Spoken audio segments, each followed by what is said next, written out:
Yo, what's going on, guys? It's your boy. So today I'm in a little different atmosphere. As you can see, I'm in my kitchen instead of in my regular bedroom. This is definitely a video I would typically make in my bedroom, but because of Hurricane Ian, I have my grandparents over and their two cats, and they're all staying in my room. So I didn't want to go into my room just to record this video. I'm home alone right now because there's a hurricane coming, and my parents were like, "Let's go to the beach." I'm kidding. They are just driving along the coast to see, how bad it is. But I just thought it was funny because I'm just like, where are they? My dad joking was just like, oh, they're at the beach, and I was like, okay. Anyways, so today I'm gonna be ranking all of the Pixar movies ever made. I'm kind of gonna speed run them and kind of go quickly past some of them because I don't want this video to be incredibly long. Ranking all the Mountain Dew flavors, that was 35, and it took me probably about 2 hours of editing to crop it down to being less than 20 minutes. So I'm gonna speed run these a little bit. So starting off, the worst of the worst, number 26, I put A Bug's Life. I've probably watched that movie more times than any other movies on this list, and it is so forgettable. A couple things about it. The overall plot is always like not super duper great in my opinion. The grasshopper is scary as fuck. I'll give him that. That is a very menacing bad guy, and I love it. And then another one is the ladybug being a super tough buff dude. Iconic. I love that. That's the only thing I really remember about that movie, and it's funny, and I appreciate that. Anyways, on to number 25, I will admit I am really biased towards this entire like series of movies. I don't like the majority of them. Toy Story, the original one. This was a really big thing for Pixar because it really got the ball rolling with them. I'm pretty sure it was their first big picture movie or whatever. Rewatching it just sucks because as you get older, you rewatch it and you're like, wow, this animation is painfully bad. And Sid is terrifying to look at in the first Toy Story movie. No, okay. Number 24. This movie I feel like was incredibly unnecessary, and there's a lot of problems that I have with it, but I'm just gonna leave it at that. Toy Story 4. Toy Story 3 was a perfect conclusion. Why the hell did you decide you needed another one? Like, no, it was unnecessary. Duke Kaboom is literally Keanu Reeves playing Keanu Reeves. It is Keanu Reeves, right? I'm pretty sure it's Keanu Reeves. If it's not, it's just that actor playing themselves, but I can't remember right now, so my mind is like blinking. Number 23, The Incredibles 2. This movie is just down here for pure disappointment. The screenslaver seemed like it was going to be a really great villain. Um, and it wasn't. And I was very disappointed in it. And there was just like a lot of like this is a big thing that kills me in movies is when there's a giant twist, but it is incredibly like predictable. You can see it coming from a mile away. That was my main problem with that movie. Number 22, I have Turning Red. This was in like a little group of movies that I had not seen before I decided I was going to rank them all. So I had to recently watch this one. I could not follow it at all, and it kind of made me feel super old because there was a lot of times where I'm like, that's supposed to be funny, and I was not finding it funny, and I'm like, wow, these movies are made for kids, and I'm completely not getting it. And another problem with this movie, in my opinion, was there was a lot of secondhand embarrassment. I hate secondhand embarrassment. All right, on to the next one. I feel really bad not having this one in my top 20 because growing up, this was literally one of my favorite movies ever. Cars 2. When you're making a sequel, there's two things you can do. You can either go more in depth, or you can go bigger, better, just blow the whole thing out of proportions, and that's what they did, and I hate it because it kind of failed as a sequel because of that. It didn't build on the same storylines that it should have from the first movie, and it just kind of they went bigger instead of going better, in my opinion. Number 20, I have Lightyear. This one has the same problem that I had with Incredibles 2. The big twist of the movie was incredibly predictable. I feel like literally all of the side characters are not interesting at all. And I feel really bad because I want to get into like the Hawthorne character, like the granddaughter, and I'm like, it's just not a compelling story in my opinion. On to the next one, we got number 19, Toy Story 2. This movie was really good. I don't remember a lot about it, but I enjoyed this movie, and there was a lot of things that could have been changed about it that probably would have made it slightly better, slightly worse. But Toy Story 2 is like one of my only Toy Story movies that I really consider rewatching. The storylines with Wendy and stuff are all really good. Number 18, Soul. This movie is literally only this like low or high. I don't know. Because it was disappointing. I've heard so many people online say that they literally cried watching it, and then I watched it and I'm like, it's not that big. Like it's a good movie, and I enjoyed it, and I love some of the like aspects of it, but I'm like, it does kind of like feel like the overall conclusion was not as great as people were saying it was. Number 17, this is one of my favorite movies of all time. There's still a lot to learn from this movie. Wall-E. Chef's kiss. It is so good. Number 16, The Good Dinosaur. My expectations for this one were very, very low, and it was a lot better. And one of my favorite things is there were multiple like jokes that were definitely more aimed towards like the older audience who has to watch it with their kids. Because like the at the beginning of the movie, he's doing something with like the chicken pen, and he goes, "All right, you mother cluckers," and it is so funny. And that was like one of the first like 10 minutes of the movie, and I was like, that was how you start a movie. That was good.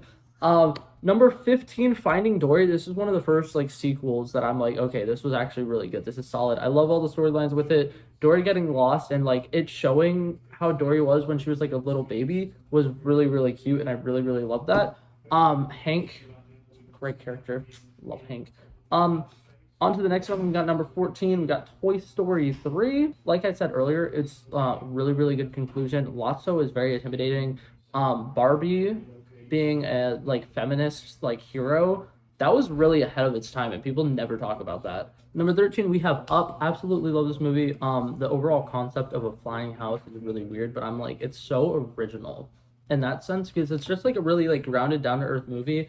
And then the old man makes his house fly with an ungodly amount of helium balloons, which the main thing that always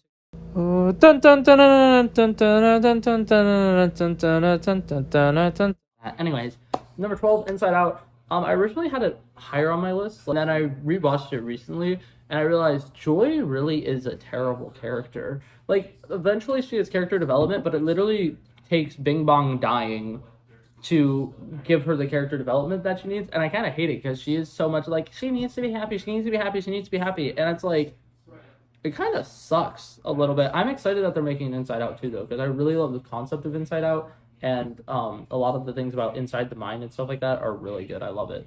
Like all the dream sequences and stuff like that. I love how they do those. Anyways, on to the next one. We got number 11, Cars.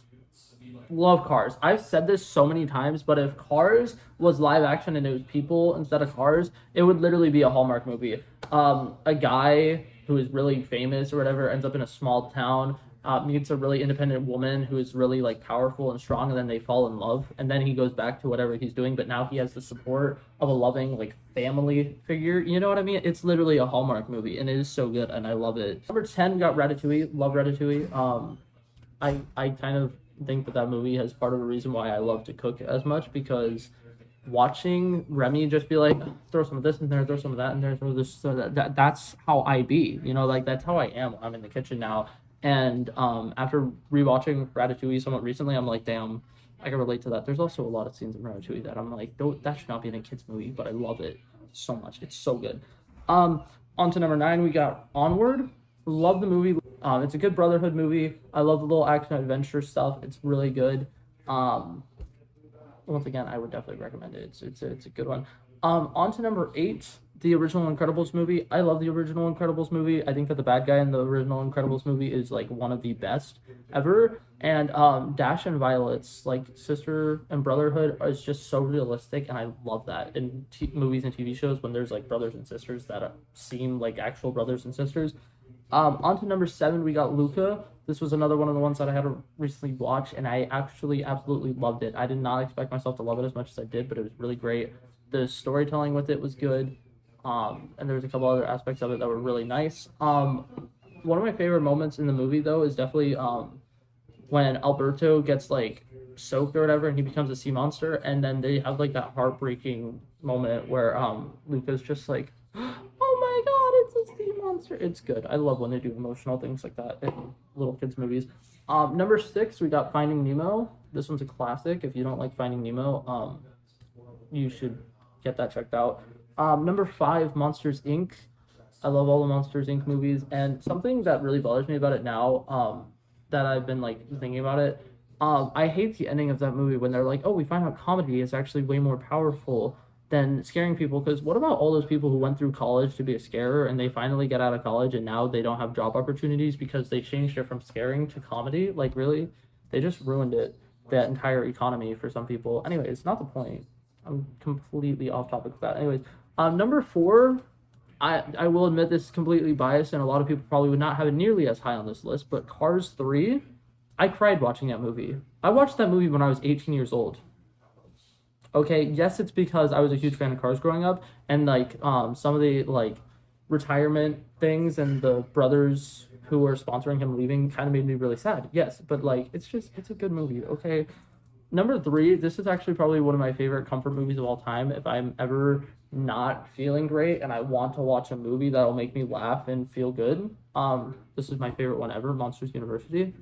Chef's Kiss. I really don't like prequels in a lot of senses because prequels they'll sometimes like retcon things or they'll add things that aren't necessarily super important.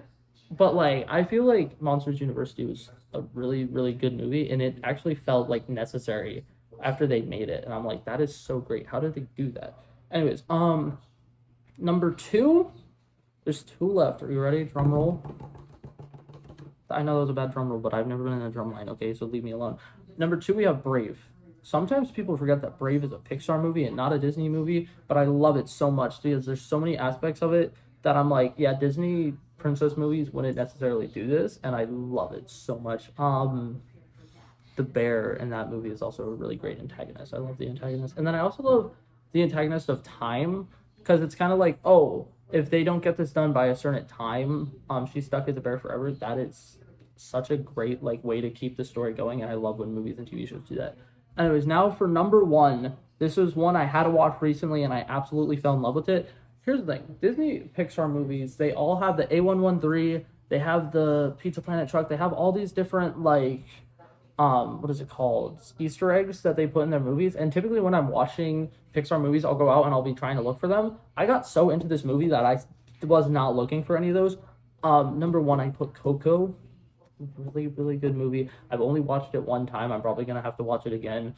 But I love the overall storyline of it, the importance of family, and the depressing scene where the guy gets forgotten is like so good. I love it. But yeah, that was it for my list. If you guys want to discuss anything, feel free to discuss in the comments below. I will definitely be responding to those. And if you guys want me to rank anything else, let me know. I'm planning on doing more movie-ish content. So yeah. But anyways, thank you guys so much for watching this one, and I'll see you guys in the next one. Peace out.